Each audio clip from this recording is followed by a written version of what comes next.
Hello everyone, welcome back to another episode of Technologyglance.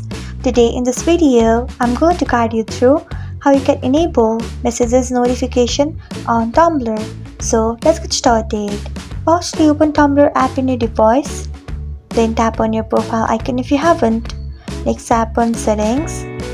After that, tap on account settings. Then you can see the option of notification. Tap on it. After that, you can see the option of messages. Turn on it by tapping on it.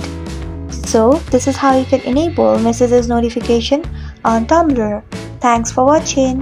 If you found this guide helpful, we would love it if you hit the thumbs up button below. We upload great new tech tutorials like this one every day. So do not forget to subscribe to our channel and hit the bell icon so that you'll never miss another update.